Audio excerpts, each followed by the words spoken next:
Hi అండి అందరికీ. ఈరోజు నేను చేయబోయే రెసిపీ మినప వడియాలు వంకాయ టమాటా కర్రీ అండి. దానికోసం ముందుగా వడియాలు తీసుకొని ఆయిల్లో వేయించుకొని పక్కన పెట్టుకుంటున్నాను. తర్వాత పోపు వేసుకుందామండి. ఇంకో 2 స్పూన్ల వరకు ఆయిల్ వేసుకుందాము. ఆవాలు వేసుకున్నానండి, కొద్దిగా మెంతులు, జీలకర్ర, మినపప్పు వేసుకుంటున్నాను. ఇవి కొంచెం వేగాక ఇలా చూడండి, నేను ఆనియన్స్, అల్లం వెల్లుల్లి కచ్చా పచ్చగా దంచుకున్నానండి. కరివేపాకు, టమాటా, పచ్చిమిరపకాయలు రెడీ చేసి పెట్టుకున్నాను.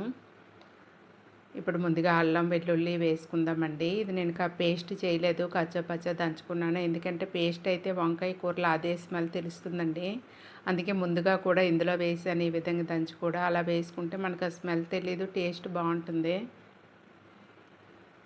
అవి కొంచెం వేగాక ఆనియన్స్ వేసుకుంటున్నాను.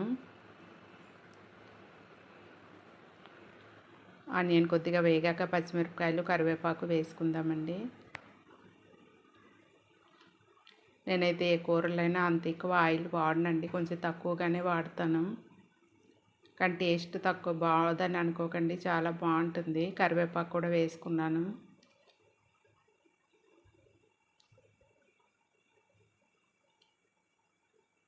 పోపు అంతా బాగా వేగాక వంకాయ ముక్కలు వేసుకుందామండి. ఇప్పుడు పోపు వేగడానికి సరిపడా ఉప్పు వేసుకుంటున్నాను. ఇది మన అందరికీ తెలిసిన చిట్కాయే కదండి.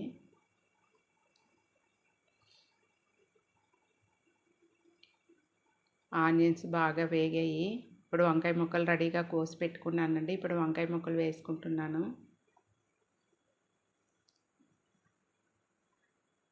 కారం వేసుకున్నానండి.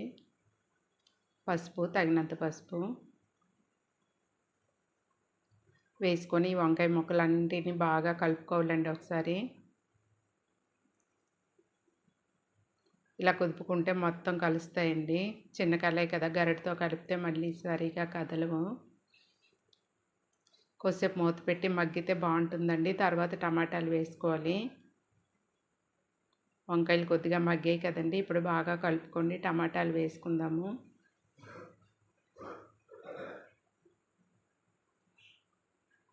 టమాటా వేసాక బాగా కలిపి మళ్ళీ మూత పెట్టుకోవాలండి, టమాటాలు మగ్గేంత వరకు. ఇవంతా ఆయిల్లో బాగా మగ్గిపోతే బాగుంటుంది పోపులో.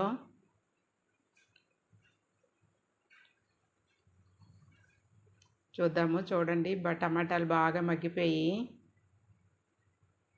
ఇలా మొత్తం కదుపుతుంటే మొత్తం మగ్గిపోతాయండి టమాటాలన్నీ కూడా. వంకాయలు అందుకే కొంచెం పెద్ద ముక్కలుగా కోసానండి. కొంచెం ముక్కలుగా, కొంచెం పేస్ట్గా ఉంటే బాగుంటాయని తగినంత వాటర్ వేసుకున్నాను.